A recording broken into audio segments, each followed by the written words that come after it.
তো আজকের এই ভিডিওতে তোমরা যারা যারা নবম শ্রেণীতে পড়াশোনা করো, তো তোমাদের কিন্তু আজকের পঞ্চম অধ্যায়ের কিন্তু 2 নম্বর, 4 নম্বর এবং 8 নম্বরের প্রশ্নগুলি বলবো, যেগুলো পরীক্ষায় আসার সম্ভাবনা প্রবল রয়েছে। তো আগের যে অধ্যায়গুলো আমি তোমাদের বলেছি সেইগুলোই ভালো করে রেডি করে নিয়েছো তোমরা। আর আজকের এই ভিডিও দেখলে তোমাদের কিন্তু পুরো 3টি অধ্যায় ভালোভাবে রেডি হয়ে যাবে। তাহলে আমি যেই প্রশ্নগুলো বলেছি তোমরা যদি ভালো করে রেডি করো তাহলে কিন্তু তোমরা খুব খুব উপকৃত হবে।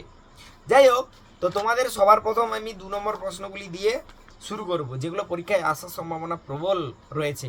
আর তোমাদের স্কুলে বা তোমরা যেখানে প্রাইভেট পড়ো বা গৃহশিক্ষক তোমাদের যে পড়ান, তো ওনারা কেমন ধরনের প্রশ্ন দিয়েছে, আমার প্রশ্নের সঙ্গে মিল আছে কিনা অবশ্যই কমেন্ট করে জানিও। যাই হোক, তো 2 নম্বরের প্রশ্নগুলি বলছি, খুব খুব গুরুত্বপূর্ণ প্রশ্নগুলি, যেগুলো পরীক্ষায় আসার সম্ভাবনা প্রবল রয়েছে। প্রথম প্রশ্ন, যার দ্বিতীয় আলেকজান্ডারকে মুক্তিদাতা যারা বলা হয় কেন? খুব গুরুত্বপূর্ণ প্রশ্ন।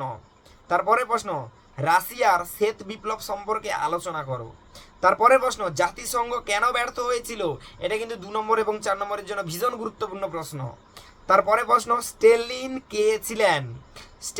কে ছিলেন? তারপরে প্রশ্ন, খুব গুরুত্বপূর্ণ প্রশ্ন, কালো বৃহস্পতিবার কি বা ব্ল্যাক থার্সডে কি? তারপরে প্রশ্ন, এটাও খুব গুরুত্বপূর্ণ প্রশ্ন, নেপ বা লেনিনের নেতৃত্বে মানে লেনিনের নতুন অর্থনৈতিক নীতি বলতে কি বোঝায়? ঠিক আছে, এটাও কিন্তু খুব ভালো একটা প্রশ্ন। তারপরে প্রশ্ন, হুবার স্থগিতাকরণ বা হুবার মোরাটিয়াম বলতে কি বোঝায়? এটাও কিন্তু খুব ভালো একটা প্রশ্ন, গুরুত্বপূর্ণ, ভীষণ গুরুত্বপূর্ণ। তারপরে প্রশ্নটাও কিন্তু ভীষণ গুরুত্বপূর্ণ, হেরেনবক তত্ত্ব কি? এটাও কিন্তু ভীষণ গুরুত্বপূর্ণ প্রশ্ন। তারপরে প্রশ্ন, স্পেনের গৃহযুদ্ধ কি? এটা কিন্তু 2 নম্বর, 4 নম্বর এবং 8 নম্বরের জন্য গুরুত্বপূর্ণ। তারপরে প্রশ্ন, ফ্যাসিবাদ ও নাৎসিবাদ কি? মূলনীতি কি ছিল একই সঙ্গে? তারপরে প্রশ্ন, লেনিন কেন বিখ্যাত? এটাও কিন্তু ভীষণ গুরুত্বপূর্ণ। তারপরে প্রশ্ন, অক্টোবর ইস্তাহার বলতে কি বোঝায়? এটা কিন্তু 2 নম্বরের জন্য ভীষণ গুরুত্বপূর্ণ। তারপরে প্রশ্ন, বলসেবিক ও মনসেবিক কাদের বলা হয়? তারপরে প্রশ্ন, টিকা লেখো প্যারিসের শান্তি সম্মেলন। ঠিক আছে, তো 2 নম্বরের আমি যে প্রশ্নগুলো বললাম, যে যার দ্বিতীয় আলেকজান্ডারকে মুক্তিদাতা যারা বলা হয় কেন, জাতিসংঘ কেন ব্যর্থ হয়েছিল, স্ট্যালিন কে ছিলেন, কালো বৃহস্পতিবার, নেপ কি, ঠিক আছে, তার সঙ্গে হেরেনবক তত্ত্ব, হুবার মোরাডিয়াম, স্পেনের গৃহযুদ্ধ, লেনিন কেন বিখ্যাত, অক্টোবর ইস্তাহার, ঠিক আছে, প্যারিসের শান্তি সম্মেলন, এই প্রশ্নগুলো কিন্তু খুব ভালো করে রেডি করো। তার সঙ্গে সঙ্গে যে প্রশ্নগুলো আরও দেওয়া আছে সেই প্রশ্নগুলোও কিন্তু খুব ভালো করে রেডি করো। তো এই অধ্যায় থেকে 4 নম্বরের যে প্রশ্নগুলো আমার ভীষণ গুরুত্বপূর্ণ বলে মনে হয়েছে, সবার প্রথম যে প্রশ্নটা ভীষণ গুরুত্বপূর্ণ, লেনিনের চিন্তাধারা ও মতবাদের সংক্ষিপ্ত পরিচয় দাও। এই লেনিনের চিন্তাধারা, এটা কিন্তু ভীষণ ভীষণ গুরুত্বপূর্ণ প্রশ্ন। তারপরে প্রশ্ন, টিকা লেখো এপ্রিল থিসিস, এটা কিন্তু 2 নম্বর এবং 4 নম্বরের জন্য। তারপরে প্রশ্ন ভীষণ ভীষণ গুরুত্বপূর্ণ, টিকা লেখো ভার্সাই সন্ধি 1919 খ্রিস্টাব্দ। তারপরের প্রশ্নও কিন্তু ভীষণ গুরুত্বপূর্ণ, টিকা লেখো ভাইমার প্রজাতন্ত্র। এই যে ভার্সাই সন্ধি, এটা কিন্তু 2 নম্বরে দেয়, 4 নম্বরে দেয়। আর ভাইমার প্রজাতন্ত্র কিন্তু 2 নম্বর, 4 নম্বর এবং 8 নম্বরের জন্য ভীষণ ভীষণ গুরুত্বপূর্ণ।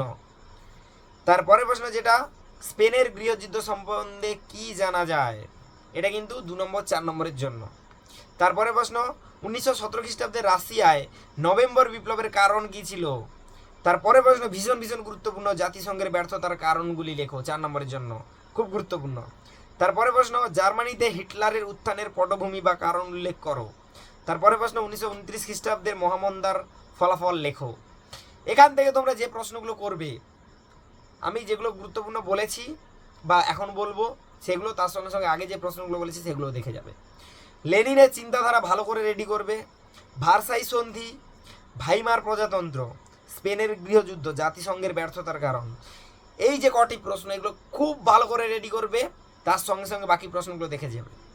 ঠিক আছে, তো 4 নম্বরের প্রশ্ন বললাম, 2 নম্বরের প্রশ্ন বললাম। এবার 8 নম্বরে আমি কিন্তু 3টি প্রশ্ন রেখেছি।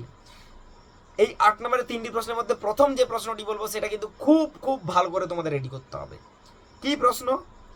রুশ বিপ্লব 1917 খ্রিস্টাব্দ, রুশ বিপ্লবের 1917 খ্রিস্টাব্দের সামাজিক, অর্থনৈতিক ও রাজনৈতিক পটভূমি ব্যাখ্যা করো। এই 1917 খ্রিস্টাব্দের রুশ বিপ্লব, এটা কিন্তু 4 নম্বর এবং 8 নম্বরের জন্য ভীষণ ভীষণ গুরুত্বপূর্ণ, 8 নম্বরের জন্য তো ভীষণ গুরুত্বপূর্ণ, এটা খুব ভালো করে তোমাদের রেডি করতে হবে। তারপরে যে প্রশ্নটা আমি করেছি, নার্দনিক আন্দোলন মধ্যে কি জানা যায়, বা নার্দনিক আন্দোলন সম্পর্কে আলোচনা করো। 4 এবং 8 এই প্রশ্ন অথবা কেমন আসতে পারে, রাশিয়ার নার্দনিক আন্দোলন বলতে কি বোঝায়, এই আন্দোলনের লক্ষ্য, কর্মসূচি ও ব্যর্থতার কারণ কি ছিল, এরকম প্রশ্নটা ঘুরিয়েও দিতে পারে। তারপরে প্রশ্ন, উড্রো উইলসনের 14 দফা নীতির প্রেক্ষিপ্ত কি ছিল, 14 দফা নীতি বর্ণনা করো। এই উড্রো উইলসনের 14 দফা নীতি, এটাও কিন্তু 4 নম্বর এবং 8 নম্বরের জন্য গুরুত্বপূর্ণ। ঠিক আছে, তো 8 নম্বরের জন্য খুব ভালো করে তোমাদের রেডি করতে হবে কোনটা, এই রুশ বিপ্লব। রুশ বিপ্লব খুব ভালো করে তোমাদের রেডি করতে হবে 8 নম্বরের জন্য, বাকিগুলো তোমরা দেখে যাবে। ঠিক আছে, এই যে উড্রো উইলসনের 14 দফা নীতি, এটাও কিন্তু তোমাদের রেডি করতে হবে। আর 4 নম্বরে যে বললাম, লেনিনের চিন্তাধারা, ভার্সাই সন্ধি, ভাইমার প্রজাতন্ত্র, জাতিসংঘের ব্যর্থতার কারণ। আর 2 নম্বরের যার দ্বিতীয় আলেকজান্ডারকে মুক্তিদাতা যার বলা হয় কেন, জাতিসংঘ কেন ব্যর্থ হয়েছিল, কালো বৃহস্পতিবার, নেপ, হেরেনবক তত্ত্ব, হুবার মোরাটিয়াম, স্পেনের গৃহযুদ্ধ, লেনিন কেন বিখ্যাত, অক্টোবর ইস্তাহার, বলসেবিক ও মনসেবিক দল যে, প্যারিসে শান্তি সম্মেলন। এই প্রশ্নগুলো কিন্তু খুব ভালো করে রেডি করতে হবে, তার পাশাপাশি বাকি প্রশ্নগুলোও তোমাদের কিন্তু রেডি করে যেতে হবে।